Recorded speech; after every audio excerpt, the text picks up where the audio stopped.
Pues entonces vamos a seguir estudiando. ¿Qué les parece si repasamos ciertos eventos claves, eventos finales? ¿Qué les parece? Y ahí entra lo que son la cuestión de la resurrección.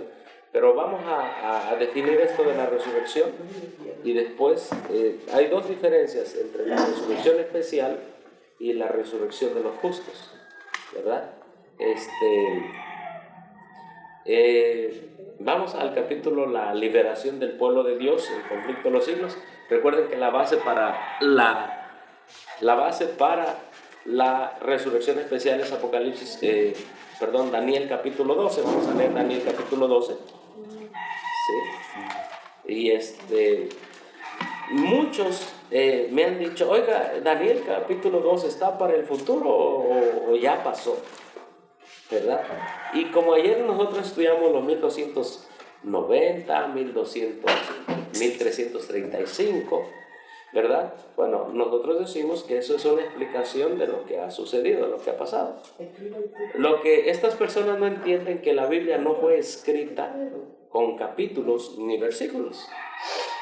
La Biblia dice que cuando Jesús fue el día del sábado a la sinagoga, se le dio el libro. Antes eran libros, eran rollos, ¿verdad? Ya después, posteriormente, ya acá por el tiempo de los 1500 por ahí, después del año 1000, se le pusieron a la Biblia los capítulos y los versos. Entonces, Daniel son visiones que se le van dando, ¿sí? Específicamente la parte que habla con la profecía. Entonces, Daniel, capítulo 12, Daniel, capítulo 12.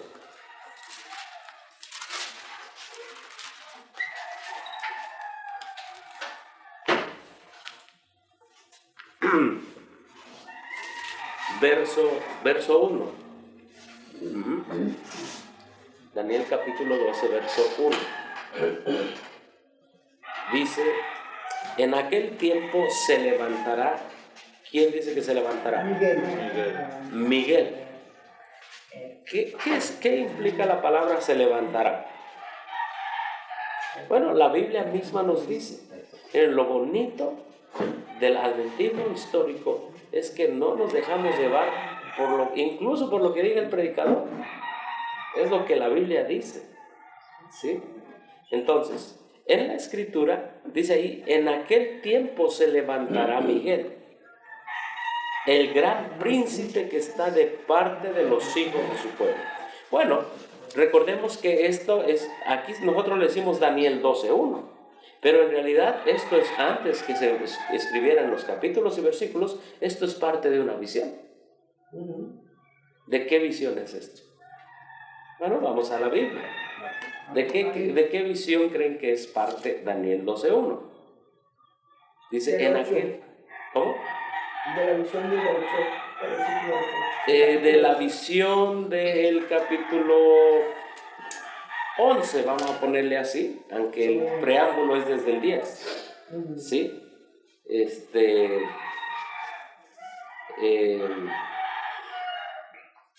De la visión que se da en el río Hidekel. Miren el verso de Daniel 10:4.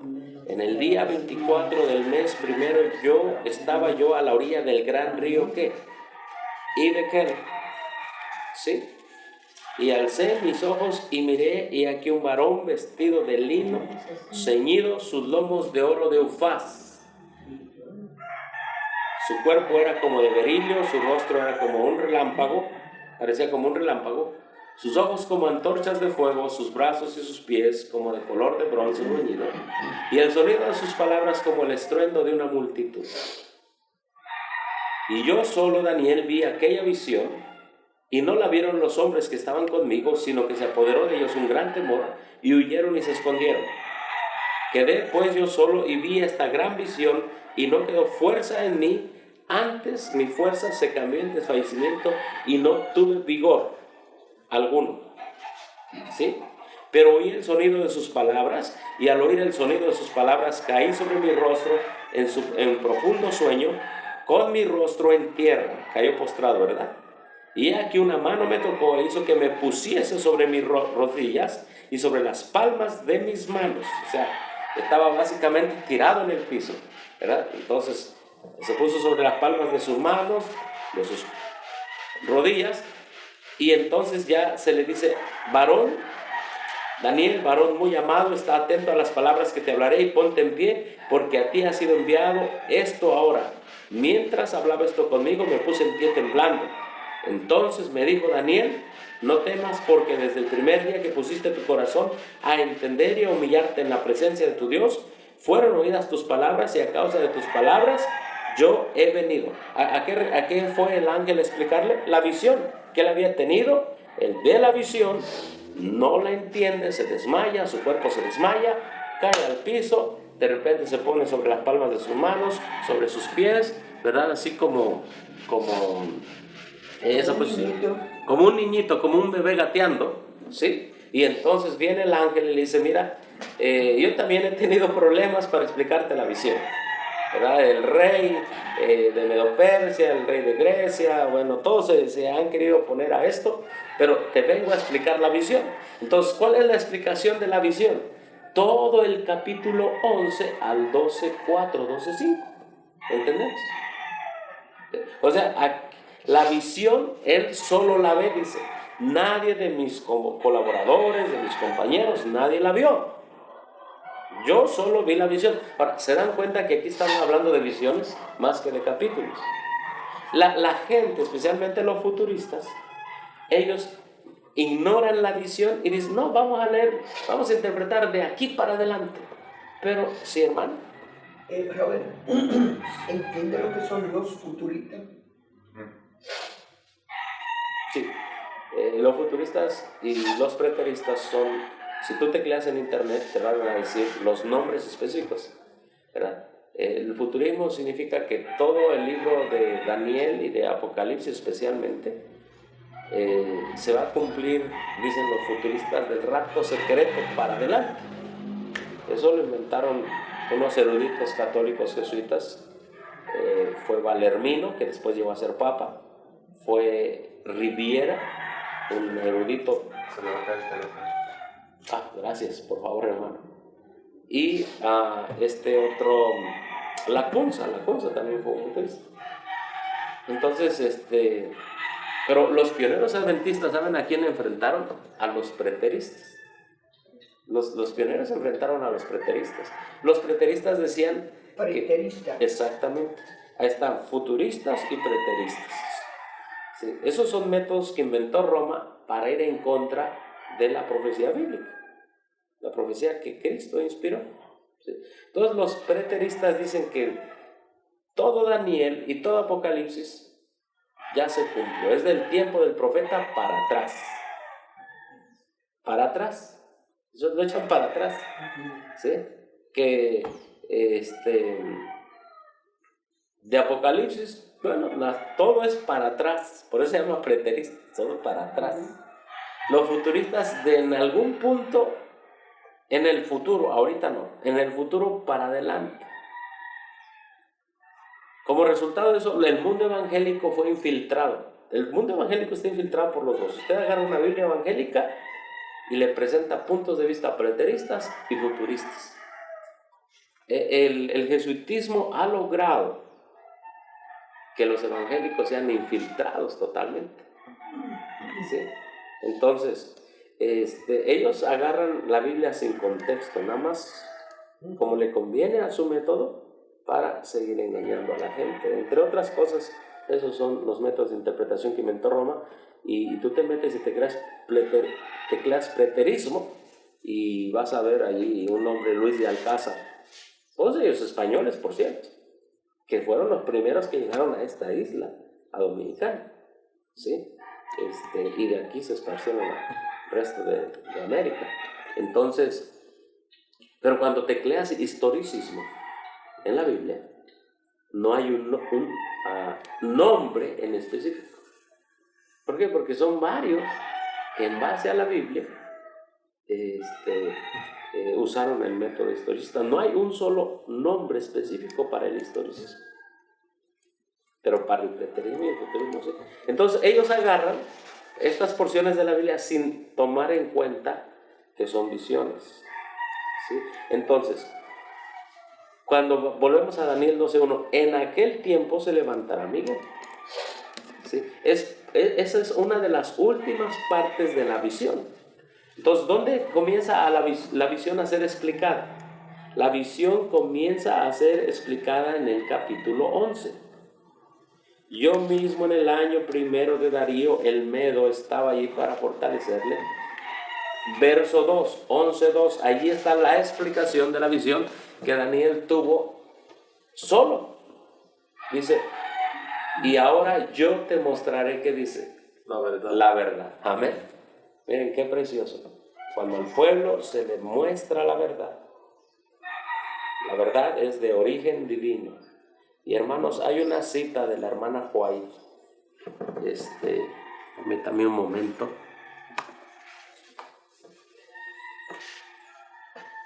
Esta frase es impresionante. Bueno, a mí me gustan las frases de la Biblia. La palabra verdad. Yo te mostraré la verdad. Jesús dijo, yo soy el camino, ¿qué más? La verdad y la vida. ¿Sí? Entonces, nosotros debemos amar la verdad más que cualquier cosa. Entonces dice, yo te mostraré la verdad. Aquí tengo esta cita, permítame un momento.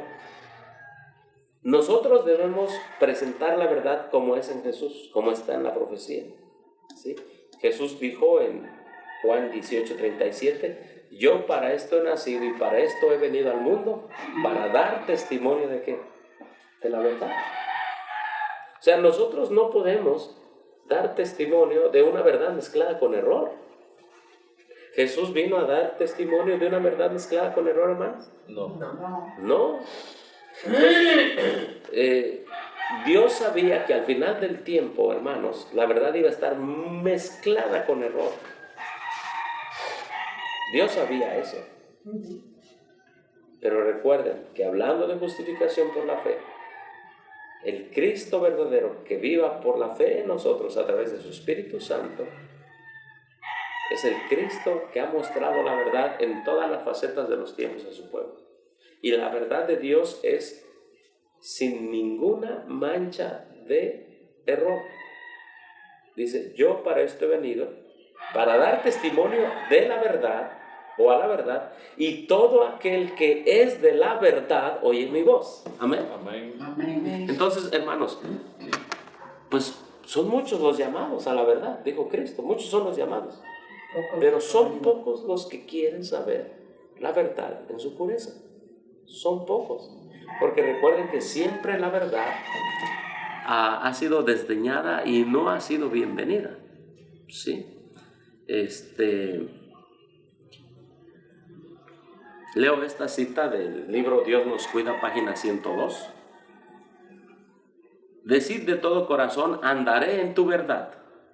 Toda resolución expresada con el temor de Dios le fortalecerá al propósito y a la fe. Tenderá a estimular y a humillar, a fortalecer y a confirmar. La verdad merece nuestra confianza, más aún cuando el mundo está inundado de fábulas. La circulación del error y falsedad indica únicamente que en alguna parte está la verdad genuina. Amén.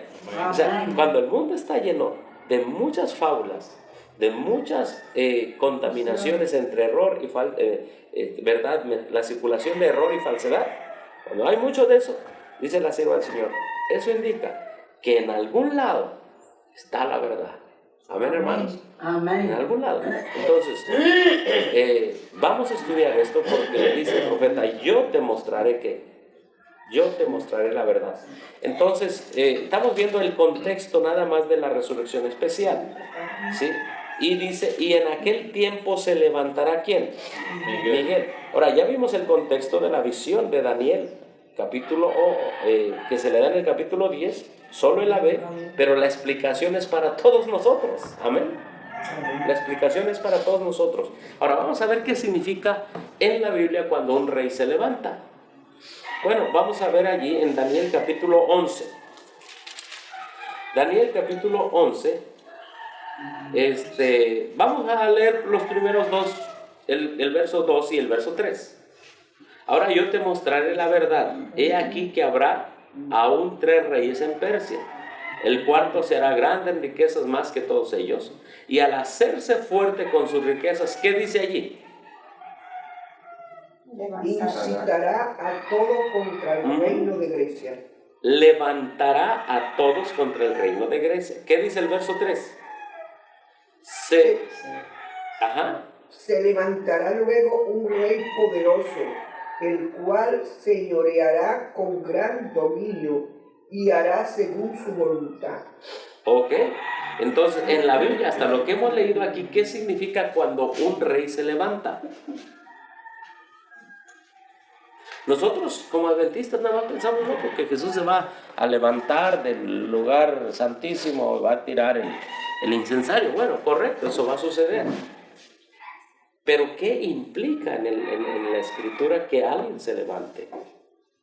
Mire, dice allí en el verso 3, se levantará luego un rey valiente, el cual, ¿qué dice? Dominará con gran poder y hará su voluntad. Exactamente, ¿sí? Entonces, verso 7, pero un renuevo de sus raíces, ¿qué dice? Se levantará ¿sobre qué? Su trono. Sobre su trono, y vendrá con ejército contra el rey del norte, entrará en la fortaleza y hará con ellos a su arbitrio y predominará. Entonces, en la Biblia, en la visión de Daniel, tenemos a reyes que se levantan. Levantarse significa ocupar el trono y tener poder y dominio sobre el enemigo. Amén, hermanos. ¿Sí? Entonces tenemos reyes desde el inicio, reyes que se levantan, ocupan el trono, son vencidos por otro que se levanta, ocupa el trono y quita el trono, y así va, así va, así va, así va, así va. Si usted lee el libro La Educación, hay un capítulo titulado La Historia y la Profecía, y ahí habla de que Dios está al dominio de todos los reyes que se levantan y caen. Se levantan y caen. Pero al final de esto, Daniel 11 pues es la descripción en detalle de lo que es la estatua de Nabucodonosor, exceptuando la cabeza, que es Babilonia.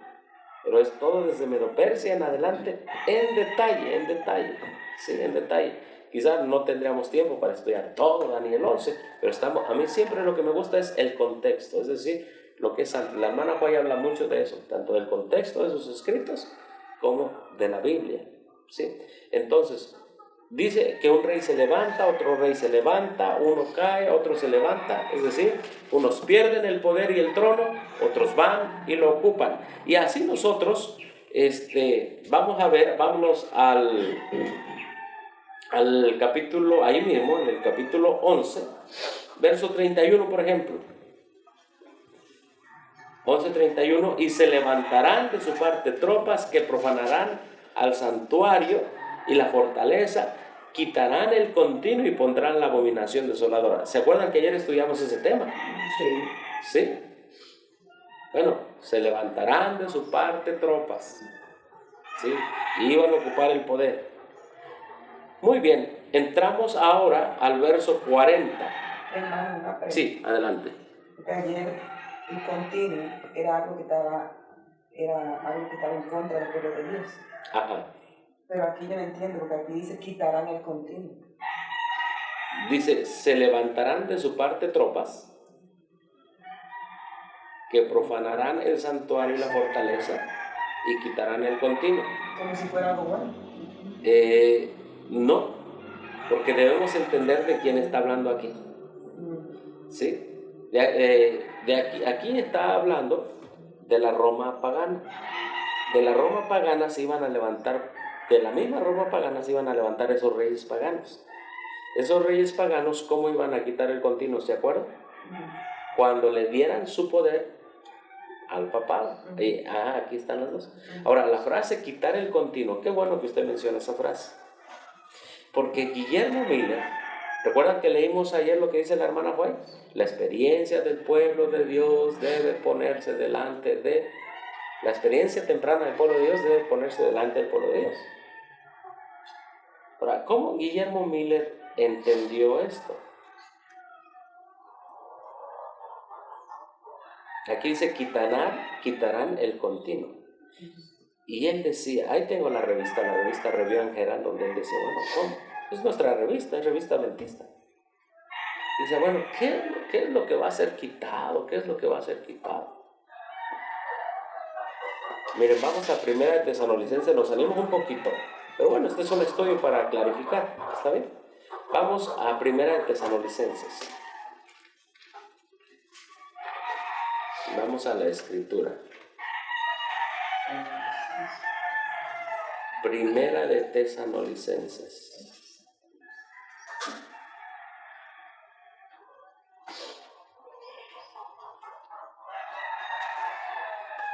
Capítulo 2.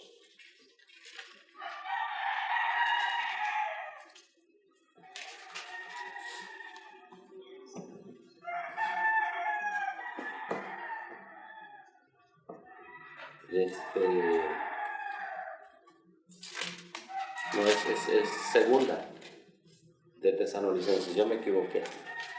Segunda de Tesalonicenses, capítulo 2. Sí. Ahora, esto que estamos hablando son las raíces de nuestro pueblo adventista.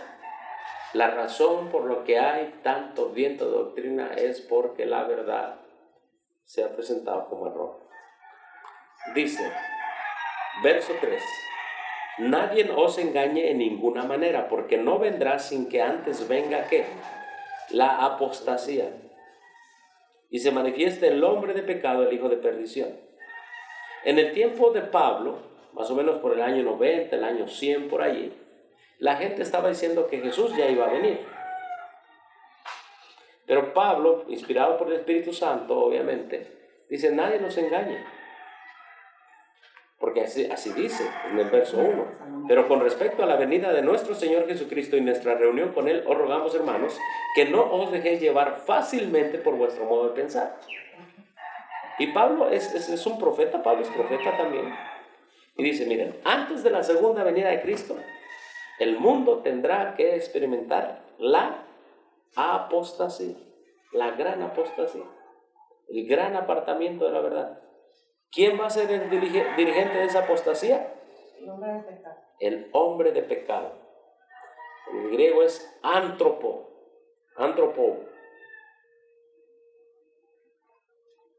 Esa palabra ou es una parte de una declinación en la gramática griega,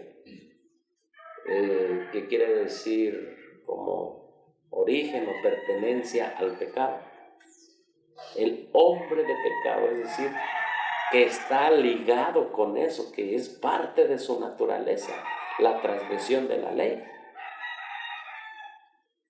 Entonces, esto va muy apegado con Daniel 7:25. Pensará en cambiar los tiempos y la ley. Entonces Pablo dice, antes de que venga Jesús, se levantará aquel hombre que en su naturaleza tiene la transgresión a la ley. Hay algunos adventistas que dicen, estamos orando por el Papa. Son gente que ignora la profecía.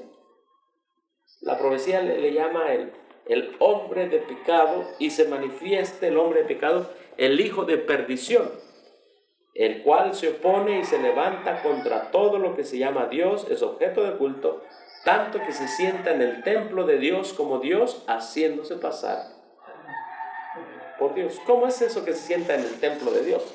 Los pioneros adventistas entendieron que sobre la iglesia que una vez fue fiel y cristiana, Él domina. Él domina.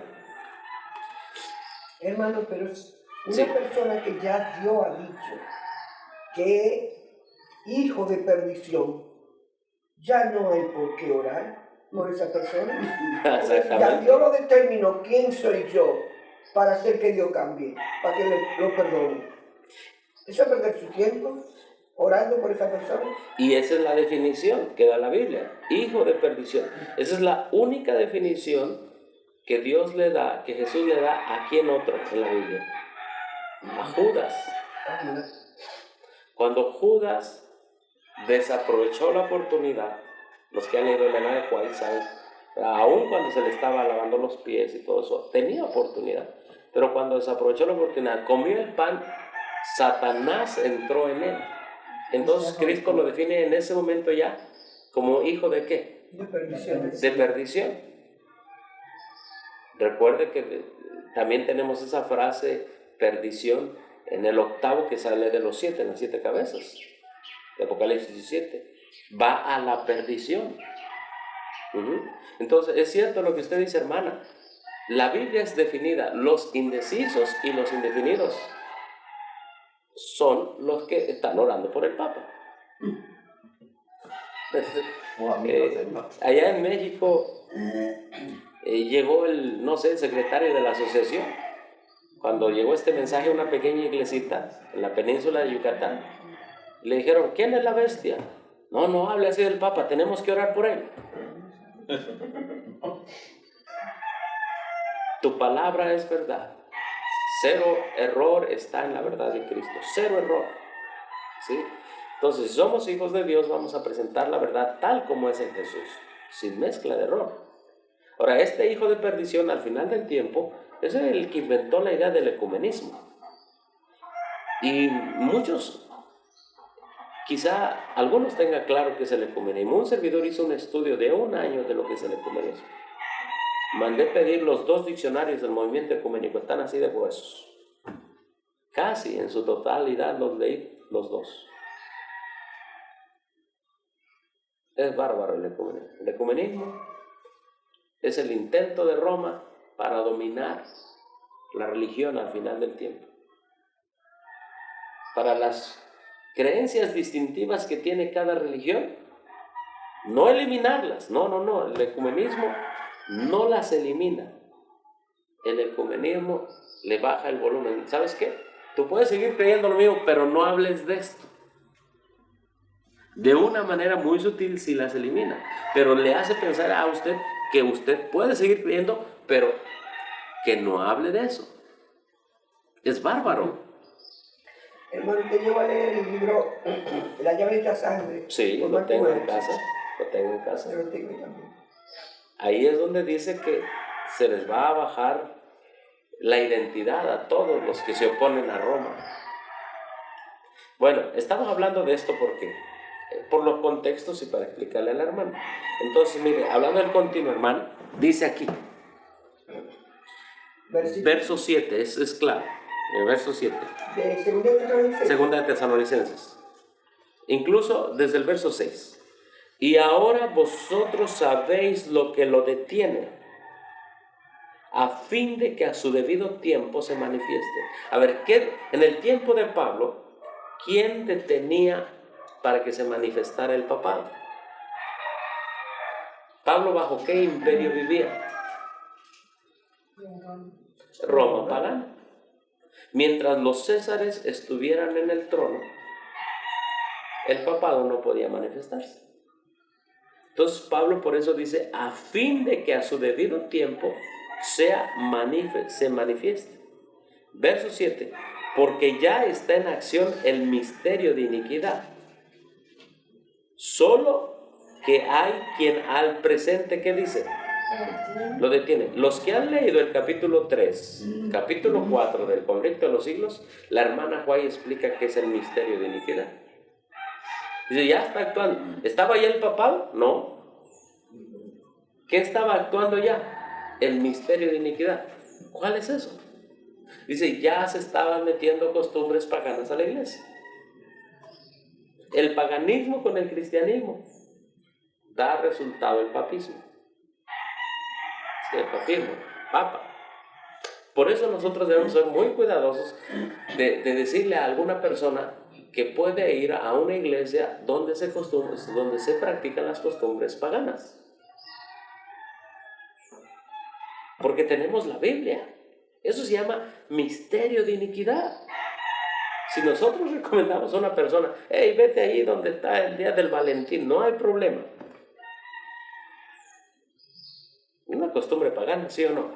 Sí. La Navidad es costumbre pagana. Sí, es una. La hermana White dice, en el original que habla sobre la Navidad, dice, es un día que no tiene consagración alguna. Entonces, si nosotros recomendamos a las personas, hey, no hay problema, porque ahorita varios grupos están haciendo eso, varios con el nombre de verdad presente, realmente tienen una verdad adulterada, porque dicen, no hay problema que vayas allí donde hay todo eso. Oiga, sí hay problema. La Biblia y el espíritu de profecía le llama a eso el misterio de iniquidad. ¿Sí? Cuando las costumbres paganas se meten al cristianismo, eso iba preparando. Ya a la iglesia se estaban metiendo costumbres paganas. Todavía el Papa no salía pues en la profecía. Ya estaba predicho por Pablo, pero ya estaba formándose su base. Todavía no aparecía Ajá, en la pero profecía de la línea. Pero la base del papado ya estaba, que es el misterio de iniquidad, que es la mezcla de lo pagano con lo cristiano. Y si nosotros tuviéramos esa conciencia en nuestra mente, miren hermanos, aunque sean poquitos, pero nos reuniríamos todos. Es que pensáramos igual. De hecho, hace rato estaba leyendo la oración de Cristo, que todos sean uno, como tú y yo, como está diciendo Cristo y el Padre, somos uno. Y la hermana Juárez dice, ¿le haremos caso a la oración de Cristo? Porque ellos son uno en propósito y en carácter. Amén. Entonces, ¿por qué la razón que en todo el mundo hay varios grupos con diferentes cosas, diferentes ideas, y no están unidos? Porque todavía no somos uno. Porque antes que dice la Biblia, mire, Juan 17, este es un estudio, ¿verdad? Juan 17, miren, vamos a Juan, regresamos aquí, pero todo tiene que ver con nuestra misión en esta tierra. Y vamos a regresar a Daniel 11. Recuerden, estamos hablando de las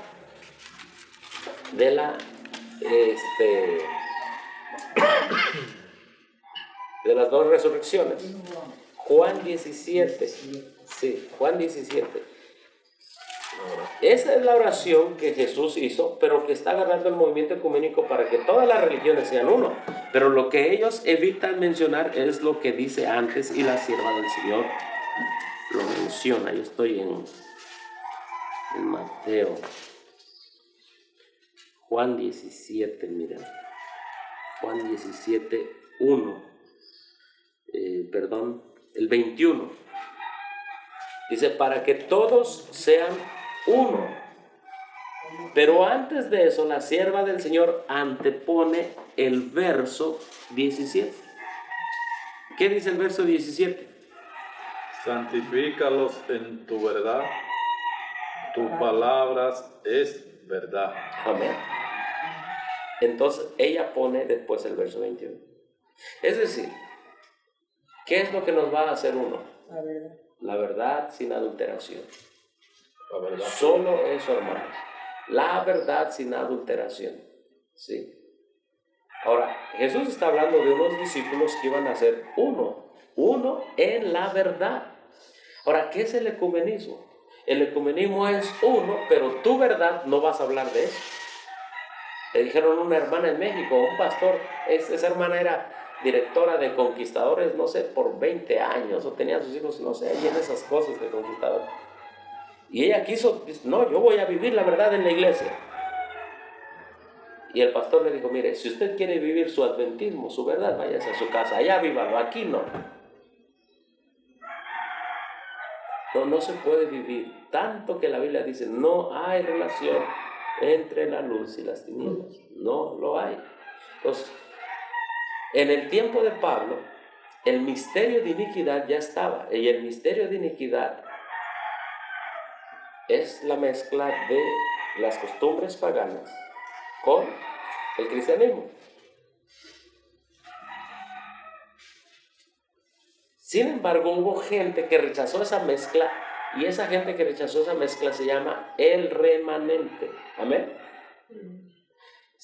Habrá remanente cuando hay apostasía, siempre habrá un remanente. Ahora, volvemos ahí estaba lo que quería mostrar con la Biblia, es que la unidad es antecedida por la verdad. Si no hay verdad, no hay unidad. Y el hecho de que en varios países, ayer me llamaba un hermano de Sudamérica en la noche, y me decía, hermano, estamos divididos acá los grupos. Bueno, porque hay que amar la verdad primero. Si no conocemos la verdad. Ahora miren, volvemos a la segunda de Tesalonicenses. Segunda de Tesalonicenses. Salud. Segunda de Tesalonicenses 2. El verso 7 dice: porque ya está en acción el misterio de iniquidad, solo que hay quien al presente lo detiene, hasta que él a su vez sea quitado de en medio. Esta mezcla de paganismo con cristianismo se desarrolló bajo la Roma pagana. Entonces, ¿qué tenía que ser quitado? Y esta frase, hermana, es la clave. Para Guillermo Miller dice, aquí hay algo que debe ser quitado. Hay algo que debe ser quitado. ¿Qué es? Pues el misterio de iniquidad. ¿Qué es eso? Es el paganismo. El paganismo, ¿quién lo practica? La Roma pagana. Por eso como adventistas siempre decíamos Roma pagana y Roma papal. Entonces, ahí tengo la cita de Guillermo Miller, de una review en general, donde dice, entonces llegó a mi mente la claridad. Esto es el continuo que debe ser quitado. ¿Sí? Si se da cuenta, ayer estudiamos el continuo en base a Daniel 8, pero ahorita lo estamos estudiando en base a segunda de Tesalonicenses. Y allá dice, debe ser quitado el continuo para establecerse la abominación desoladora. Y Pablo también dice, es el continuo paganismo del ministerio de iniquidad, debe ser quitado para que se manifieste el hombre de pecado, que es la abominación desoladora. No sé si ya más o menos quedó claro. Sí. Ahora, ¿cómo fue quitado? Por las tropas de Roma pagana. Recuerden, Roma pagana, esos reyes, esos 7 reyes, le dieron el poder al papado. ¿Sí? Entonces, le quería mostrar eso. Y entonces el verso 8 dice, es quitado el misterio de iniquidad del paganismo, entonces se manifestará el inicuo, aquel inicuo. Verso 9, cuyo advenimiento es por obra de Satanás. Más claro no tenemos esa, hermana, más claro. Cuando la Biblia nos habla directamente a nuestra conciencia. Dice, hermano, Sí. al cual el Señor matará con el espíritu de su boca. Con el resplandor de su venida. Destruirá con el resplandor de su venida. Ajá, exactamente. Entonces, el papado va a llegar hasta el final. Aquí se llama el hombre inicuo. En Daniel capítulo 11 se llama el rey del norte. ¿Sí? El rey del norte. Entonces, ahora sí vamos a Daniel. Daniel capítulo 11. Daniel capítulo 11. Perdón, Daniel capítulo 12. En aquel tiempo se levantará Miguel. Ya estudiamos lo que significa levantar. Miguel va a tener un trono. ¿Sí? Ahora, ¿de qué tiempo está hablando?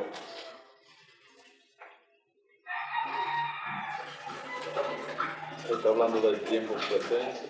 A ver, dice en aquel tiempo. Ahora, la Biblia misma nos dice en aquel tiempo.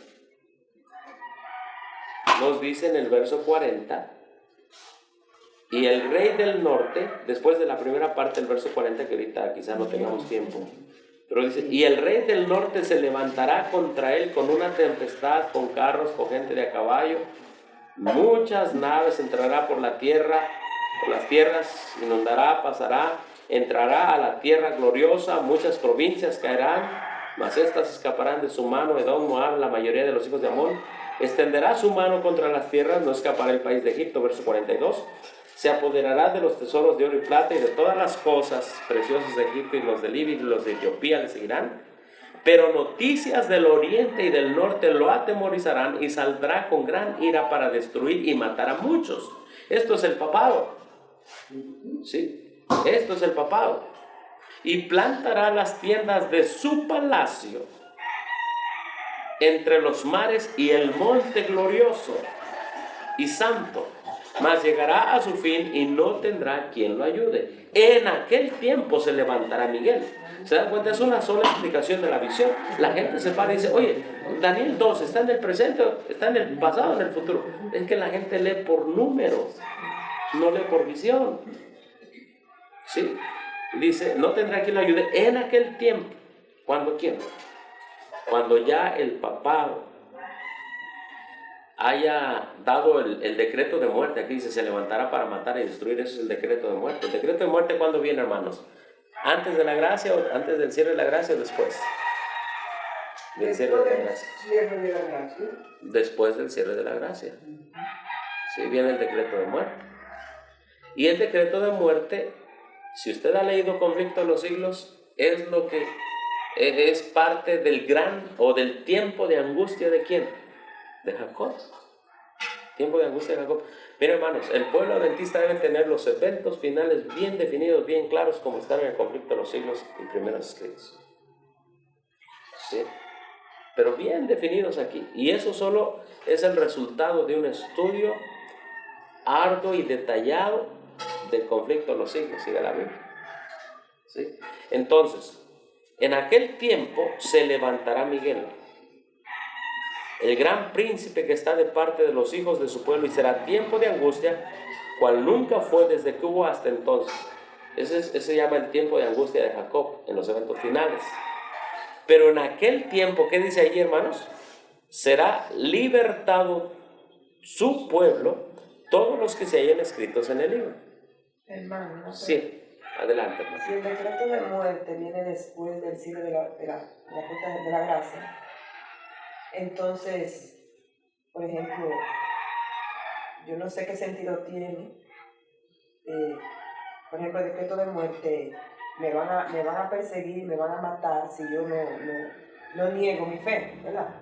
Uh-huh. Pero si ya no hay gracia para mí, porque ya se ha cerrado, entonces, como que yo no entiendo eso.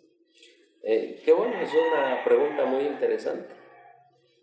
Bueno, en el Conflicto de los Siglos dice que cuando están a punto de matar, porque hay un decreto de muerte, entonces Todavía hay gracia. viene el Señor, ya se acabó, porque entonces ya viene el Señor, ya en la séptima plaga.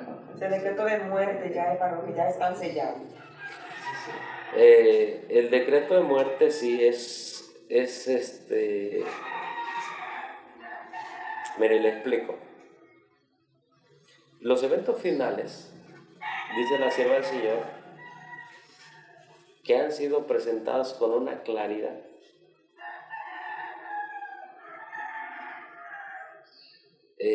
Para que nosotros entendamos cómo prepararnos. Y luego dice, para que también el diablo no nos engañe. Mira, ahorita le voy a decir, la especialidad de varios falsos ministerios de sostén propio es no tener claros los eventos finales. Uno los ponen aquí, otro por acá, otro aquí. No. Todo ha sido presentado con claridad en la Biblia y en el Espíritu de Profecía. Ahora voy a contestar su pregunta. Vamos a ubicarnos en la ley dominical, ¿correcto? Ley dominical. De la ley dominical, inmediatamente viene el fuerte pregón. La ley dominical es la unión, primero en Estados Unidos, sabemos, después en todo el mundo, de todos los reyes de la tierra para imponer el dominio. La sierva del Señor dice que mientras esa unión viene desde abajo, obviamente con los poderes del diablo, Dios desde arriba mandará el poder del Espíritu Santo. Amén. No a cualquiera. No. La gente piensa que debo de estar en la iglesia para que caiga la lluvia tardía y que allí, aunque yo no quiera, el Espíritu Santo, porque soy miembro de la iglesia, va a caer sobre mí y voy a empezar a predicar. Esa es una de las grandes falsedades. Hermano, llévelos despacio para que lo buscamos. Primero ley dominicana. Ok, miren, sí, aquí, ustedes han leído, tienen eventos de los últimos días aquí. Sí. ¿Han leído la introducción de eventos de los últimos días? Yo les digo, que no lo recuerde bien, con mi problema, Ajá. pero lo he leído y creo que está ahí también. Mire, la introducción de los eventos de los últimos días es muy sincera, pero a mí no me gusta. Dice, porque se trata de eventos. ¿No tiene ahí los eventos? El librito, o lo podemos ver aquí en la aplicación. Miren, en la aplicación. Miren. Sí, porque muchos están basando en el libro los eventos, pero hay que leer la introducción. Miren lo que dice la introducción. Eventos de los últimos días al lector. Aquí está. Sí, al lector. Dice el primer párrafo, el segundo párrafo. Dice, Está apretado. como un esfuerzo adicional para mantener este tema delante de la gente. ¿Cuál tema? Bueno, ellos hablan ahí de los grandes y terribles eventos del futuro. Dice, hemos preparado el presente tomo, eventos de los últimos días. Dice, muchas de las citas han sido extraídas de fuentes de Elena de White ya publicadas, pero un porcentaje considerable de los materiales se publica por primera vez. Escuche bien, si bien no hemos utilizado todas las declaraciones de Elena de White sobre los eventos finales de la Tierra, hemos tratado de incluir las más significativas. Al término de cada cita figura una referencia, etcétera, etcétera. También incluimos notas de pie de página, etcétera. Ahora miren lo que dice el tercer párrafo, el cuarto párrafo. Dice, al presentar las enseñanzas de Elena de White sobre los eventos del fin, hemos intentado seguir una organización lógica. Sin embargo, no pretendemos haber consignado todos los eventos futuros en estricto orden cronológico. Como dicen acá, óigame. Lo estoy diciendo dominicano. La gente toma eventos de los últimos días como si fuera lo perfecto, como va a suceder, ¿o no? Sí. Sí, ¿Pero qué le están diciendo aquí? que no han sido puestos en orden. Que no se la crea.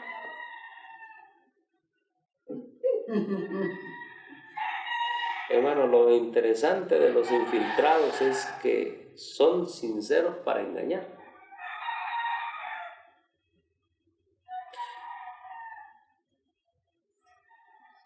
Oiga, pero la Biblia dice que todo ha sido presentado. La hermana White dice que todo ha sido presentado en orden. ¿Quieren saber la cita? Miren, se la voy a leer. Hay veces hay cosas que no entiendo, pero lo único que comprendo es que estamos en la apostasía omega, hermanos. Sí. Y en la apostasía omega, adventista que se duerme se lo llevan los jesuitas. Así de sencillo. Mire, por ejemplo, primeros escritos en la página 13 dice, cómo Dios me ha mostrado el camino que el pueblo adventista ha de recorrer en viaje a la santa ciudad. Está mostrado el camino del pueblo adventista, 1844, en viaje a la santa ciudad. Ya, allá cuando los salvados. Amén. Todo está mostrado. ¿Y qué dice aquí? Dice, no pretendemos haber consignado todos los eventos futuros en un estricto orden cronológico. Oiga, pero si a la sierva del Señor sí se le mostró todo.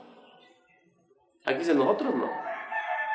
En un estricto orden cronológico no. ¿Y sabe qué es la desgracia que yo he visto? Y lo digo con sinceridad porque he visto personas sinceras, pero sobre la sinceridad está la verdad. Muchos agarran eventos de los últimos días como el mapa de los eventos finales. Ellos le dicen, le voy a decir lo que le recomiendan, cheque. Frente a un asunto tan importante como la experiencia del pueblo de Dios en los días venideros, cuando cada uno tendrá que permanecer solo como si no hubiera otra persona en el mundo, es esencial que cada cristiano tenga sus propias convicciones basadas sobre su propio estudio y su relación personal con el Señor. ¿Qué le está diciendo? Que hay que investigar. Le está diciendo, mire, nosotros hicimos nuestro estudio como pensamos que es el orden cronológico. A usted le toca estudiar. no creen nosotros, ¿sabe qué? Porque como los eventos finales tienen que ver con la salvación, nosotros hicimos nuestro estudio, no en una manera estricta. A usted le toca hacer su estudio de los eventos finales. Y le pregunto a los hermanos, ¿cuántos han hecho un estudio personal de los eventos finales? Y la mayoría dice, es que yo pensaba que el libro de eventos finales era el estudio. Él está diciendo, haga su estudio.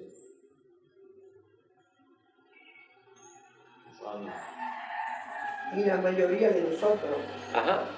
no nos gusta estudiar. Primero la introducción. ¿Cómo? Yo nunca leo la introducción. Yo soy el primero. Lea la introducción. Respecto a la apostasía. Ajá, lea la introducción. Permítame tantito, hermano. Sí. Es que, mire, en un libro, la introducción, le van a decir cosas como estas o otras cosas. ¿Sí? Por ejemplo, en la introducción de este libro, Testimonio para los Ministros, dice que nunca era el plan de los pioneros adventistas tener una lista de creencias. Entonces, bueno, ¿pero por qué hay 28 entonces? Pero ahí se lo está diciendo. Nunca era el plan. Entonces, el que lee las introducciones va a entender el resto. Pero es cierto, y creo que no solamente el ejemplo que usted dio, ¿verdad? Sino la mayoría de hermanos no leemos la introducción. Eventos en tal página, eventos en tal página, eventos en tal página. Cuando la introducción dice, pues mucho cuidado, porque eso es el orden que yo puse, pero no en estricto orden. Oiga, pero la sierva del Señor que dice, sí, Dios tiene un orden, dice. Le leo la cita aquí de la hermana Juárez. Ahorita, hermano, perdón. Sí. Perdón, hermano, ese es Sí. el primero escrito donde usted estaba leyendo. No, esto es la introducción de eventos de los últimos días. Ajá. Ahorita leyó el primero se Ujú. Y mire, la hermana White dice en Primeros Escritos, página 41, dice, vi que ahora se están conmoviendo las potestades de la tierra, y escuche bien, y que los acontecimientos ocurren en orden. Sí. Y aquí dice, pues no hemos seguido un orden estricto. Pero fue Dios que le permitió que escribieran así para que el que lo lea entienda. Claro, solo el que lo lea. El que lea detenida y detalladamente, hermano. Y entonces, ¿cómo yo entiendo que en el decreto de muerte todavía ya no hay gracia? Ahorita vamos para allá. Ahorita vamos para allá. Perdón, ahorita que contestemos su pregunta, pero el hermano creo que quería decir algo, ¿verdad? Sí, con respecto Ajá. al libro de Sí. Eventos de los Últimos Días. Sí. Yo voy en la página 271, Ajá. que lo voy leyendo el libro. Yo me encontré una cita, pero no recuerdo la página, Ajá. que está ahí en Eventos de los Últimos Días.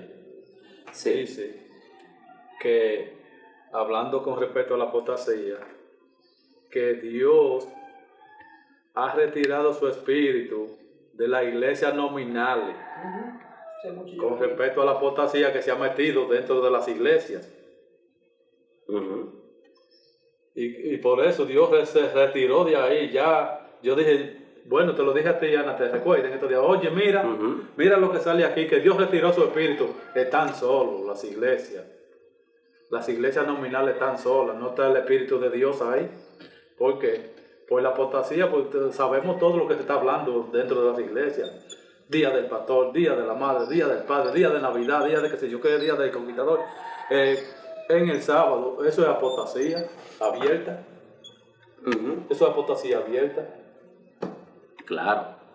Sí, eso es lo mismo que sucedió. En estos días, no hace mucho, oí yo un pastor, porque yo empecé a correr amanecer para ustedes, para estarme informando de las cosas, hablando de juegos de pelota. Que tal día tenemos un qué sé yo qué allá, Un torneo. un torneo allá en qué sé yo a dónde, de San Cristóbal. Ujú. Tenemos un torneo, juegos de pelota, juegos de voleibol, juegos de muchas clases de juegos. Eso hace muchos años. Oye, que eso el está sábado hablando de introducido. estas cosas, yo apagué el radio de una vez. Digo, pues esta emisora no se puede ni hoy. Hay que recuerde, verdad mezclada con error. Verdad mezclada con error no viene de Jesús. No. No viene de Jesús. Gracias, hermano, por su comentario. Ahora vamos a contestar la pregunta. La pregunta de nuestra hermana es, ¿qué propósito, usted me corrige si estoy diciendo mal, qué propósito tendría el decreto de muerte si ya se cerró la gracia? Bueno, el decreto de muerte no viene de Dios. El decreto de muerte viene del papado, viene de todos los reyes de la tierra unidos con el papado, con el falso protestantismo. Entonces, está la ley dominical. Y poniéndose la ley dominical viene el fuerte pregón. El fuerte pregón es el último llamado de misericordia para que salgan de Babilonia. Esta es también la última parte del sellamiento. Cuando termina el sellamiento, que el fuerte pregón llama a aceptar la ley de Dios por la justicia de Cristo. Cuando la última persona lo acepte y se ha completado el número, porque la hermana White dice que un ángel sube al cielo y le dice a Jesús, están sellados y numerados los santos. Amén. Entonces se dice, hecho es, él deja caer el incensario. En este tiempo de la ley dominical se les prohíbe comprar y vender a los fieles, pero ellos tienen a Cristo en su corazón. Ellos tienen la justicia de Cristo en su vida y todos los poderes de la tierra no se la podrán quitar. Todos los que mantengan esa justicia al final del tiempo son sellados hasta que se complete el número de los sellados. Cuando el último haya sido sellado, se cierra la gracia. Ok, se cierra la gracia. La hermana White dice lo siguiente, pero ellos no saben que están sellados. ¿Qué pasaría si supieran que están sellados? No lo saben. De hecho, déjenme le leo la cita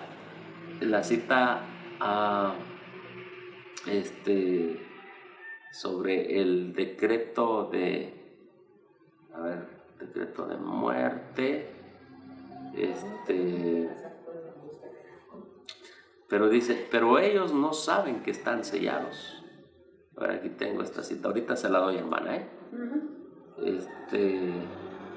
Bueno, leo Testimonios Selectos, tomo 1, página 100, dice, en consecuencia se le mandó a otro ángel que fuera velozmente a decirle a los 4 que retuvieran los vientos hasta que los siervos de Dios fueran sellados. Eso fue en 1844. Entonces,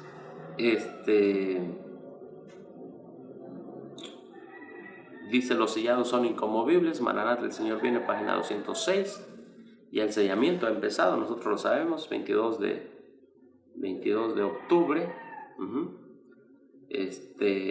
La imagen de la bestia,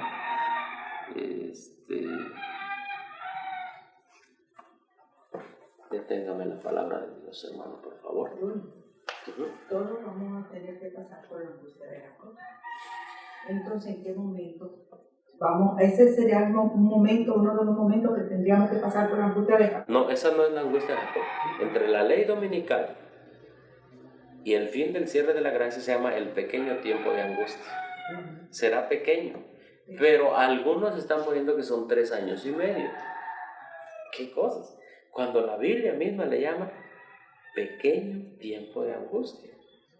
Es pequeño tiempo de angustia, ¿sí? Entonces, se cierra la gracia, empiezan a caer las plagas, ¿sí? De ahí en adelante viene el decreto de muerte, y cuando se da el decreto para matar a los que están sellados, pero ellos no saben que están sellados, ese es el tiempo de angustia de Jacob, o también se llama el gran tiempo de angustia. ¿Sí? ¿Por qué? Ellos no saben que están sellados. O sea, vamos a suponer, hoy se acaba la gracia, un ejemplo, ¿no? Pero Dios no le va a permitir al sellado que, ya se acabó la gracia, estoy sellado. ¿Por qué? Porque entonces no pasaría por el gran tiempo de angustia de Jacob. Oiga, si yo ya sé que estoy sellado, aún el día de hoy, no nos vayamos tan lejos. Vamos con un típico adventista el día de hoy en la corporación. ¿Se cree salvo o no se cree salvo? Sí. Mire nada más. No esperemos tan lejos. O sea, O sea, tienen una seguridad de que ya están salvos. Pero los frutos dicen otra cosa. Están sometidos a Roma, hay mucha misterio de iniquidad, paganismo, todo eso. Eso no habla de que estén sellados. Entonces, el tiempo de angustia de Jacob viene, inicia el decreto de muerte, y al iniciar el decreto de muerte, viene ya el tiempo de angustia. ¿Cuál es el propósito del tiempo de angustia? Y con esto empiezo a contestar la pregunta que le dije que le iba a mostrar una cita. El propósito del tiempo de angustia, dice el conflicto de los siglos. Ya en el tiempo de angustia ya no tienen intercesor, pero ya están sellados. Pero dice el conflicto de los siglos, es desterrar todo rasgo de mundanalidad en los sellados. O sea, es que usted confíe ya total y plenamente y completamente en Dios. ¿Por qué? Porque están todos los poderes de la tierra contra los sellados. Todos, contra los que guardan los mandamientos de Dios. Ahora, la hermana Juárez dice una cosa: no todos los que guarden el sábado van a ser sellados. Muchos guardan el sábado sin la justicia de Cristo. Y es la justicia de Cristo en nosotros que nos hace guardar el sábado. Son dos cosas distintas. Pero cuando te dices el cielo de la gracia, ¿es solo para los adventistas? No. En esa ocasión o para todos. No, es cuando ya Cristo deja caer el incensario y acaba su ministerio. Entonces yo no entiendo por qué Dios va a permitir que si ya yo estoy sellado y se terminó la gracia, o sea que ya yo no voy a ganar mis almas, se terminó la gracia, ¿por qué Dios va a permitir que yo sea torturada y que sea perseguida y que sea hasta con un decreto de muerte, toda esa tortura que sabemos que van a venir? Si ya yo con mi testimonio, dejando que me maten, me persigan, dando testimonio de mi fe y eso, no voy a ganar alma, porque ya la puerta de la gracia está sellada. Está cerrada. Okay. Bueno, debemos pensar una cosa, hermano. Ahí estoy confundida. Sí. El plan de salvación para el hombre está en medio de la gran controversia. O sea, la gran controversia entre Cristo y Satanás se desarrollará en estos tiempos. Ahora vamos a ver. Ok, si usted ya está sellada, ¿qué propósito tiene el decreto de muerte? Sí, porque también los que están supuestamente, que no están sellados, tampoco va a haber oportunidad para ellos. No, ya para ellos no. Entonces, ¿cuál es el plan de Dios? Porque no lo entiendo, de que yo sea torturada y que vaya a la cárcel y todo eso, si ya yo no voy con mi testimonio, dejándome matar y todo, voy a ganar almas. Ok, vamos a explicar eso. ¿Usted me entiende lo que yo quiero decir? Sí. Mira, Okay. De la ley dominical al fin de la gracia, ahí Dios va a permitir que sean torturadas y que haya mártires. De la ley dominical a antes que se cierre la gracia, que sean torturadas, que sean muertos y todo eso, pero ahí no es el decreto de muerte. Ahí es el decreto de no poder comprar y vender. Ahí es el decreto de imponerse el domingo. ¿Me explico? Decreto, se impone el domingo a nivel nacional, parte de ese decreto, nadie puede comprar y vender si no tienen el domingo. Entonces, en ese pequeño tiempo de angustia, de ley dominical a antes del cierre de la gracia, ahí sí va a haber mártires, ahí sí van a ser torturados. Y ahí el propósito de Dios de esos mártires es que otros sean ganados. Allí sí. En este periodo. Allí, por ejemplo, usted puede tener la justicia de Cristo, puede estar sellada y morir. Habrá otros que Dios permita que no mueran, pero se acaba la gracia. Cuando se acaba la gracia, obviamente hay santos vivos. Otros fueron a dormir como mártires. Se acaba la gracia y viene el castigo de Dios sobre los impenitentes, las 7 postreras plagas. Entonces empiezan a caer las plagas y los mundanos, los paganos, dicen: bueno, esto nos está cayendo por la presencia de estos fieles que no se sometieron al decreto de la ley dominical. Entonces aumenta el castigo sobre ellos, pero de parte de los mundanos. ¿Me explico? O sea, el decreto de muerte viene de parte de los mundanos. Y obviamente Dios lo permite. Dice: ahora vamos a desaparecerlos de la faz de la tierra, porque por ellos están viniendo las 7 plagas. O sea, el decreto de muerte es una reacción de los paganos como resultado de las 7 plagas que le están cayendo. Pero Dios lo permite. Y ahora, ¿cuál es el propósito? Ahí ya los sellados están sellados. Porque yo leí que el hermano Juan dice que después que estemos sellados nadie lo podrá tocar. Ajá, o sea, ahí aquí viene el asunto.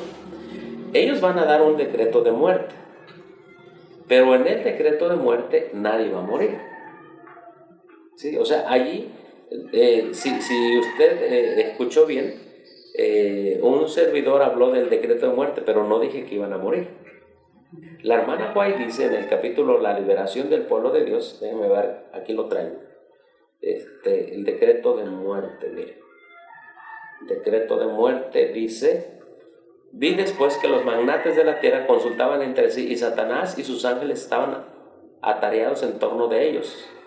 Vi un edicto del que se repartieron ejemplares por distintas partes de la tierra, el cual ordenaba que si dentro de determinado plazo no renunciaban a su fe peculiar y prescindían del sábado para observar el primer día de la semana, quedaría la gente en libertad para matarlos. O sea, viene la ley dominical, no se doblan ante la ley dominical, en el cielo termina la hora del santuario. Obviamente los paganos dicen, bueno, si la ley dominical no los hizo doblegarse, ahora vamos a matarlos. Sí. Ahora, si viene, hay que aclarar esto, no van a morir, pero viene un tiempo de angustia, por eso se llama tiempo de angustia de Jacob. O sea, los mismos sellados van a sufrir ese tiempo de angustia. Sí, sí es lo que dice la hermana Juan. Para Con un propósito. Sí, para que todo vestigio de humanidad, de carne, Ajá. sea desaparecido. Sea desaparecido. ¿Sí lo ha leído eso, hermano? Pero ya no están sellados, están sellados porque ya están limpios. Ajá. Sí, pero hermano. ellos no saben que están sellados. Exacto. Ese es el problema, hermano. Ajá. Que no vamos a saber que estamos sellando. No. Pero no van a estar pecando porque están sellados. Sí, ellos ya están sellados. Ya sellados quiere decir que hay una frase muy bonita de la hermana Juan que me gusta también. Dice, el sello de la redención está sobre ellos. Y no van a estar pecando. No. Eso es lo que yo digo, porque tienen que ser angustiados. Ah. Para que toda buenagloria de hombre sea quitada de Mire, vamos a leer la Se supone cita. que al estar sellado, ya todo eso está quitado. Mire, vamos a leer la cita de... Ellos todavía tienen vanagloria. Sí, lo que pasa es que... Del conflicto de los siglos, mire. O sea, nosotros no lo vamos a saber. Pero aún sin saberlo no van a estar pecando, porque ya están sellados. Ajá, sí, ellos... Mire, vamos a leer lo que está escrito. ¿Qué les parece? Amén. ¿Sí? Vamos al capítulo La liberación del pueblo de Dios en el conflicto de los siglos. Sí, yo lo estoy buscando por acá, pero no lo encuentro.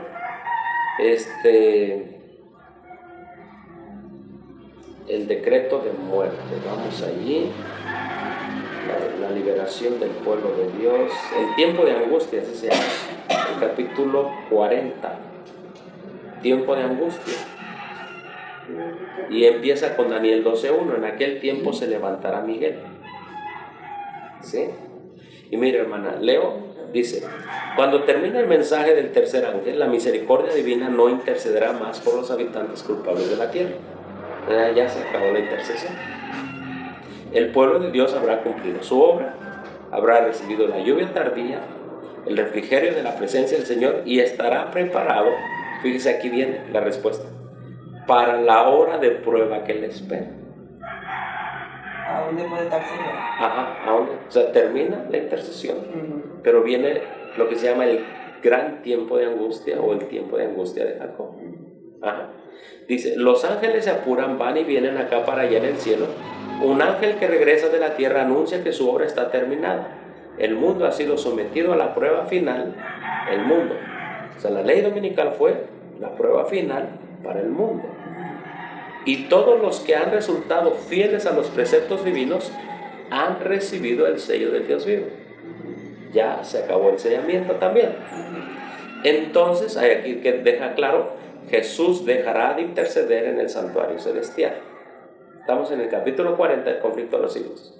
Levantará sus manos y dirá, y con gran voz dirá, hecho es. Y todas las huestes de los ángeles depositarán sus coronas mientras él anuncia en solemne tono, el que es injusto sea injusto, el que es sucio sea sucio, y el que es justo sea justo, y el que es santo sea aún santo. Sí. Entonces dice, cuando él abandone el santuario, las tinieblas envolverán a los habitantes de la tierra. Durante ese tiempo terrible, y aquí está, los justos deben vivir sin intercesor. Nada refrena ya a los malos, y Satanás domina por completo a los impenitentes empedernidos. Salud. La paciencia de Dios ha concluido, etcétera, etcétera. Voy a ir al punto donde está. Los impíos han dejado de concluir su tiempo de gracia y el Espíritu de Dios, al que se opusieron obstinadamente, acabó por apartarse de ellos. Bueno, voy al párrafo de la página 672, Conflicto de los Siglos, edición del 54, párrafo 2. Los que honran la ley de Dios han sido acusados de atraer los castigos de Dios sobre la tierra, es decir, las plagas, y se les mirará como si fueran causa de las terribles convulsiones de la naturaleza, etc. Entonces viene para acá, se introduce, dice: una vez que el sábado llega a ser el punto especial de controversia en toda la cristiandad, las autoridades religiosas y civiles se unan para imponer la observancia del domingo. La negativa persistente por parte de una pequeña minoría de ceder a la exigencia popular los convertirá en el objeto de exaltación universal. Nos está llevando de regreso a la ley dominical, ¿sí? Luego dice aquí viene, dice: el pueblo de Dios se verá sumido entonces en las escenas de aflicción y angustia descritas por el profeta, llamado el tiempo de apretura o de angustia de Jacob. O sea, ya se termina la gracia. Ahora, el pueblo de Dios sellado tiene que pasar por el tiempo de angustia de Jacob, porque así ha dicho Jehová: hemos oído voz de temblor, de espanto y no de paz, etc. La noche de aflicción de Jacob, cuando luchó en oración para ser librado de manos de Saúl, representa la prueba por la que pasará el pueblo de Dios en el tiempo de angustia. En el tiempo de angustia. Sí, entonces es una prueba que tiene que pasar el pueblo de Dios. O sea, la pregunta que tiene es: bueno, si ya fueron sellados, ¿para qué tienen que pasar una prueba? Ahora recuerdo que ya Jacob había sido perdonado y sin embargo pasó toda la angustia pensando que el hermano lo iba a matar. ¿Por qué? Porque tienen que aferrarse a Dios, completamente aferrarse a Dios. O sea, en otras palabras, demostrar ante Dios su sellamiento aferrándose totalmente a Dios. Ajá. Y otra cosa, hermana, también que recordemos de Daniel, por la prueba que pasó Daniel, pero Daniel estuvo solo. Dice aquí: su única esperanza se cifraba en la misericordia de Dios, hablando de Jacob.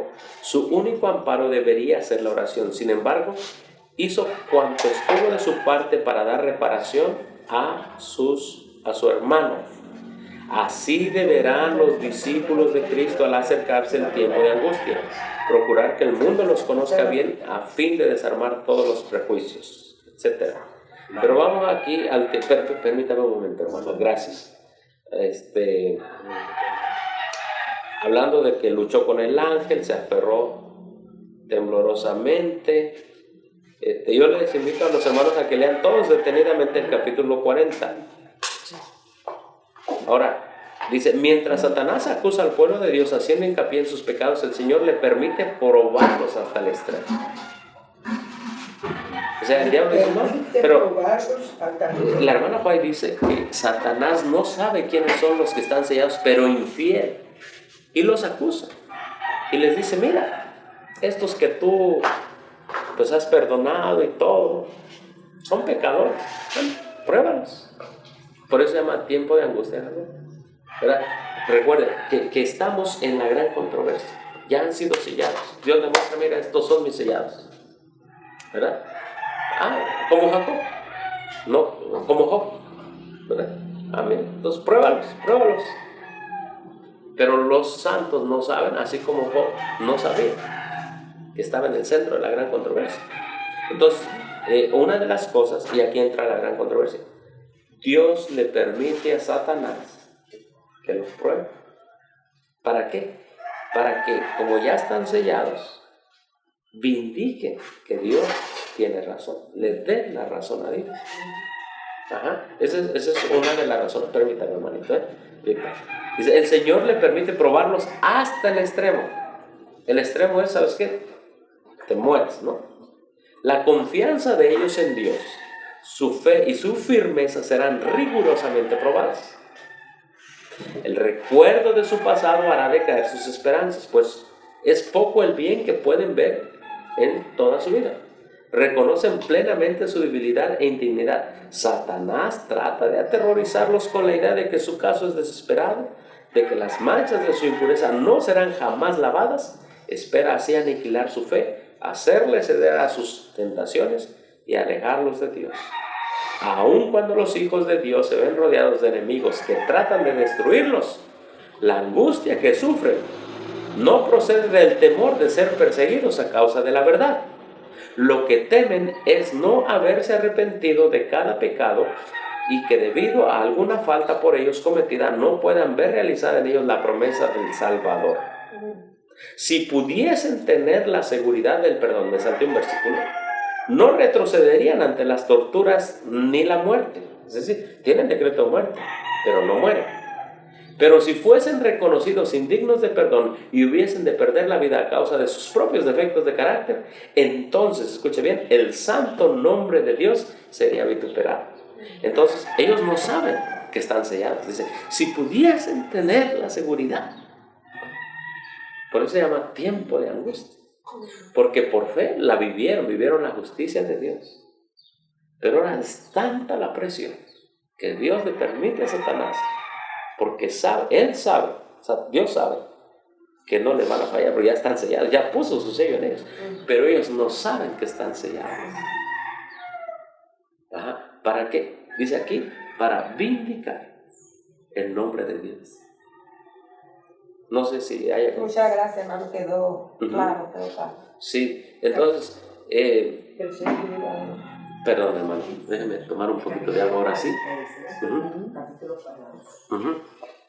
Porque miren, tómese todo el agua porque para preparar el estómago antes del desayuno. Sí, es que tengo que dejar la computadora a un lado porque si me la tomo así se me puede caer. Hay una pregunta que yo voy a tener, pero Verónica creo que tiene... primero que yo. No, ese es capítulo 40. El 40. Le recomiendo una cosa. Agarren los últimos capítulos del conflicto de los siglos y ustedes mismos vayan haciendo su cronología. Les va a ayudar bastante, les va a dar una seguridad en el Señor. Y cuando cualquier persona venga a exponer una doctrina, ustedes se darán cuenta si habla conforme a lo escrito o si le está alterando o cambiando. Porque lo que hoy pasa, la sierva del Señor profetizó, dice,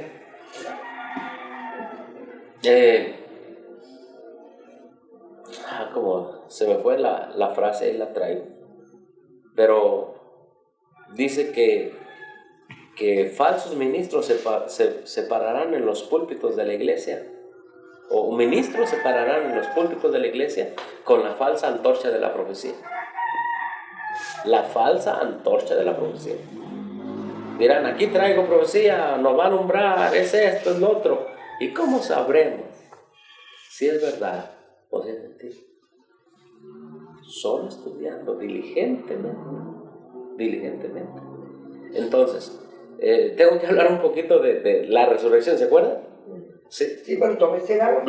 Ciertamente el agua, correcto. Sí, ya vamos a ver. El agua herida. Yo tengo una pregunta, pero ¿qué ha sucedido tiempo cuando pueda? Sí, hermano. Durante la ley dominical habrá mártires.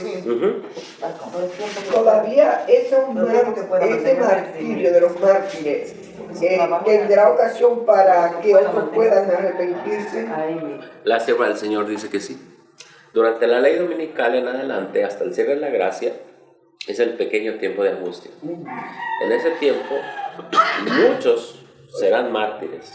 Pre-angustia, porque hay dos tiempos. Sí, es el tiempo antes de la gracia. Pre-angustia y tiempo de angustia. Ajá. Es pequeño tiempo de angustia y el tiempo de angustia o el gran tiempo de angustia de Jacob después del cierre de la gracia. Debemos entender esto. Que sí habrá mártires, pero es en la etapa de la ley dominical, no después que ya se cierre la gracia. Exacto. Entonces, cuando venga la liberación del pueblo de Dios en la séptima plaga, hay los que murieron en la fe del mensaje del tercer ángel, y eso incluye los mártires, que murieron de la ley dominical al siervo de la gracia, ¿verdad? Todos los que murieron en el mensaje del tercer ángel desde 1844 hasta que cerró la gracia, hablando de los que creyeron el mensaje de los tres ángeles, resucitarán. Pero la hermana White dice que resucitarán glorificados, pero no inmortales. Y los que resuciten ya cuando Jesús esté en las nubes, ellos sí resucitarán inmortales. ¿Qué De ese significa? poquito nunca había oído hablar. Sí, Ese pedacito ahí, no. sí, es que son No lo recuerdo. son detalles muy bonitos. Son detalles muy bonitos. Vamos a explicarlo. Viene la séptima plaga, viene la liberación del pueblo de Dios, el gran terremoto, y la hermana Juan habla de esto. Entonces resucitan los del mensaje del tercer ángel y son glorificados. ¿Qué quiere decir que son glorificados? La gloria de Dios los rodea con un arco iris. Es lo que dice. Mira qué bonito. O sea, tendremos el privilegio de que el arco iris de la gloria de Dios nos rodea. Ya ya acabó el tiempo de angustia, hermana, y ya el tiempo de angustia de Jacob ya acabó ahí. Ahora ya nos rodea el arco iris. Desde el trono de Dios somos glorificados, pero no hechos inmortales. En otras palabras, resucitamos, nos rodea la protección ya de Dios, amén. Ya, del trono de Dios, pero nuestras carnes todavía no han sido transformadas a inmortalidad. No. O sea, que pueden morir todavía. No pueden morir, pero no han sido transformadas. O sea, todavía no es el proceso de que esto mortal se ha convertido en inmortalidad. Ajá. La hermana Juan dice ahí en el conflicto de los siglos, dice que resucitan para ser glorificados, pero no son inmortales todavía en ese momento. Uh-huh. Después, ya cuando Cristo baja y está en las nubes de los cielos, llama a los santos dormidos de todas las edades, que es la gran multitud. Estos santos sí resucitan inmortales. ¿Ve la diferencia? Estos santos ya resucitan inmortales. Entonces, dice Pablo, nosotros los que vivimos seremos transformados en un abrir y cerrar de ojos, ¿no? A la final de la trompeta. Entonces, esa parte sí yo la sabía. Sí, entonces, primero son hechos inmortales los que resucitan en la resurrección general. Después, los que resucitaron y se unieron junto con los 144,000. Entonces, ya que estos salen resucitados, entonces estos son hechos inmortales. Los 144,000 tampoco eran inmortales. No. Los 144,000 pues no vieron muerte. Es una de las características, que no ven muerte. ¿Sí? Los reformistas tienen la idea de que los que resucitan en la resurrección especial, más los justos vivos, forman los 144,000. Eso es lo que creen los reformistas. Los de la organización creen que los 144,000 van a predicar primero. Sobre ellos va a caer nada más la lluvia tardía y como resultado una gran multitud se va a convertir. Es lo que creen ellos. En la Biblia, en el Espíritu de Profecía, la gran multitud son los muertos que resucitan en la primera resurrección antes de que Cristo venga, la resurrección general. Así de que son eventos muy distintos. El historicismo, el adventista histórico, es Biblia, Espíritu, Profecía, es una cosa muy diferente, una enseñanza muy diferente a la de la organización. Entonces, si un hermano les dice, bueno, yo voy a ir aquí, voy a ir allá, bueno, lo que va a pasar con ese hermano es que no tendrá claro los eventos finales. Porque la Biblia dice que no se puede servir a los señores. Perdón, hermano. No, los 144,000 van a ser los únicos que van a quedar vivos. ¿Cuál va a ser la otra multitud que ellos dicen? Exactamente. Si solamente van a ser los 144,000. Bueno, van a quedar vivos tanto justos 144,000 Más. como impíos. Ok. Como impíos. Ajá. Sí, no son los únicos que van a quedar vivos. Y otra cosa, los 144,000, mucha gente está pensando que son los únicos que se van a salvar. No. No, eso es No. la perspectiva de Los Dios. 144,000 cumplen una función especial en Apocalipsis 15, 1, 2. Han luchado contra la bestia, contra su imagen, contra su número y contra su marca. Ustedes ¿Son saben. literal los 144,000 o son simbólicos? Bueno, la organización dice que son simbólicos, le abre el cielo a todo mundo. La organización tiene dos maneras de ver los 144,000, pero vamos a hablar, contestar su pregunta. Un segundo, hermano, escúcheme. Hermano, hay que ir a buscar los panes para el desayuno. ¿A dónde? Paulino. Ya son Ok. 8. Bueno, vamos entonces a unos 5 minutitos para contestar algunas preguntas porque hay que hacer el desayuno, hermanos. Estamos estudiando a las 6 de la mañana y bueno, el cuerpo pide el Tengo que ir desayuno. entonces. Pero como se está grabando, entonces vamos a esperar un ratito. ¿Está bien? Los 144,000. La hermana White dice en primeros escritos en inglés, cuando habla de los 144,000 dice, vi los 144,000 living saints in number, así lo dice, el número. En español le han quitado la frase el número y nada más dice vi los 144,000 santos vivientes. Entonces, para la sierva del Señor, en inglés, no en español, si usted lee primeros escritos en español, va a decir, pues es algo simbólico. Y es que es tan sencillo entenderlo. Es bien sencillo entenderlo. ¿Cuántos se salvaron en el tiempo de Noé? 8. Fueron contados. Hoy la gente no puede entender un Dios que tenga 144,000. Vamos a ser fieles al final del tiempo. Vamos a hacer una pregunta. ¿Cuántos realmente de los que sabemos la verdad presente estamos completamente dedicados a un servicio de Dios y que Él viva en nosotros? ¿Habremos 10,000? ¿O no habremos ninguno? ¿O habremos 5? ¿O habrá 5?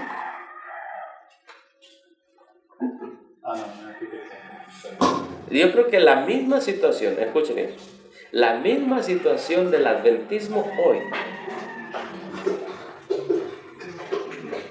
nos debe hacer pensar que 144,000 son muchos. Sí, hermano. Son muchos. Yo antes veía Muchos los y pocos. ¿Sí? consideraba que eran muy pocos. Yo estoy diciendo 30, 40 años atrás. Sí. Yo creo que es demasiado chido, un poquito.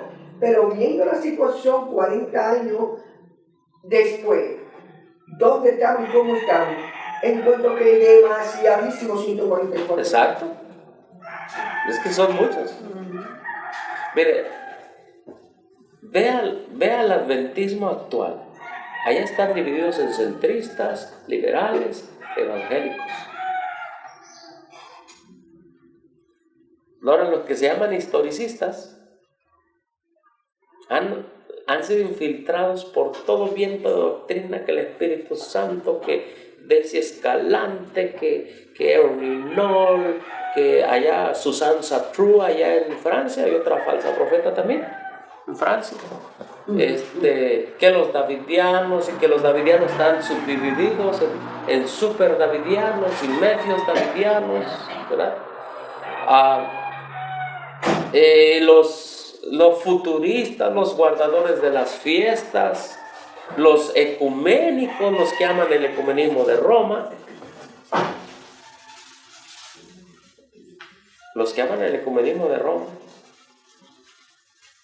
Entonces, si nos damos cuenta cómo está el adventismo, como dice nuestra hermana Brunilda, ¿verdad? Son pocos.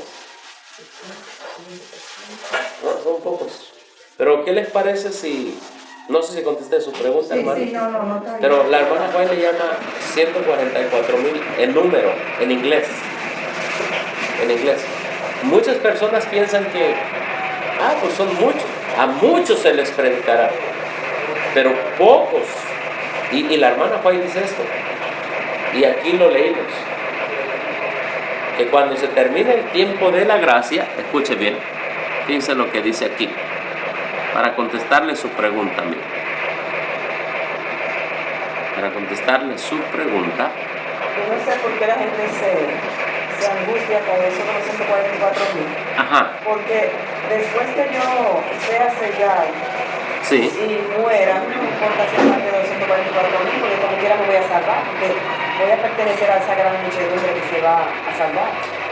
Ajá. Lo importante es uno mantenerse fiel hasta la muerte, Sí. para que uno pueda ser sellado. Exacto. Aunque es un privilegio pertenecer a 144.000, Tendrán un privilegio. pero no nos debe angustiar. Ujú.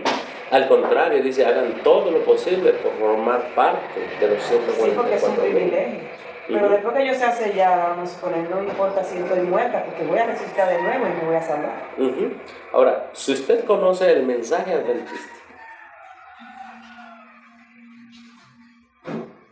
¿dónde me han preguntado, oiga, si yo conozco el mensaje adventista y me muero, ¿tengo oportunidad de salir en la resurrección general?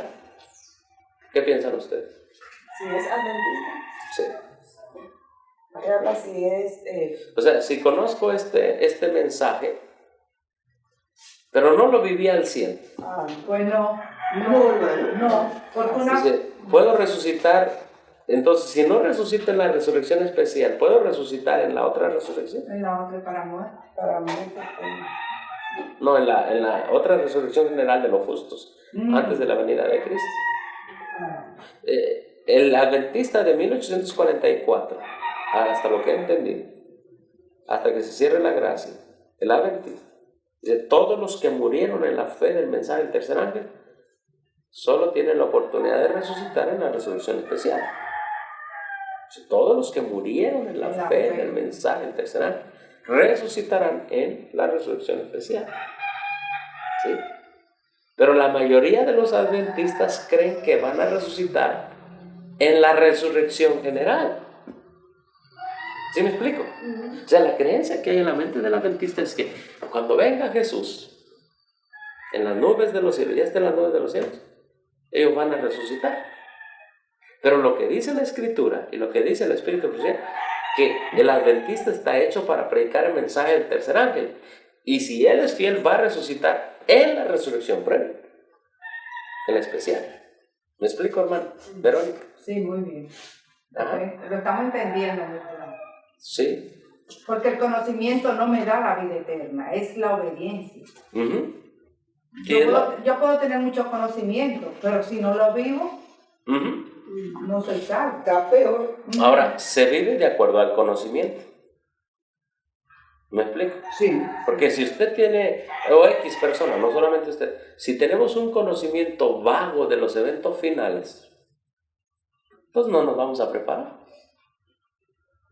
Ni ese conocimiento vago nos va a crear conciencia de que tenemos que pedir la justicia de Cristo a diario y a cada momento. Nos mundanalizaremos. Diremos, en algún momento voy a ser santo. Hoy no, porque los eventos los tengo todos chuecos en el futuro. Dice la hermana White que eso le pasó a los discípulos. Tenían los eventos al pueblo de Dios. Dice que los eventos de la primera venida se los pusieron a la segunda y de la segunda a la primera, y eso les afectó en su vida espiritual. Rechazaron a Cristo. Imagínense. Entonces es importante tener las dos cosas. Tener la justicia de Cristo, que sea mi obediencia, y tener esa justicia me va a llevar a la verdad, porque es lo que dice la Biblia. Cuando venga el Espíritu Santo, los convencerá de justicia, de juicio y de pecado, y también el Espíritu Santo lleva a la verdad. Entonces son las dos juntas. Las dos juntas. Bueno, pues oramos, ¿qué les parece? O no sé, hermana Brunilda, si quieren. ¿Iba a hacer una pregunta? Sí, yo la llegué a hacer. Se la dije para que me la contestara, pero ya se ve. ¿Alguien se acuerda? Puede la Yo creo que no la vi. Para otra oportunidad, ya son las 8:30. No la vi. Tenemos Hoy es día de 6 a preparación. 7, 7 a 8, 2 horas.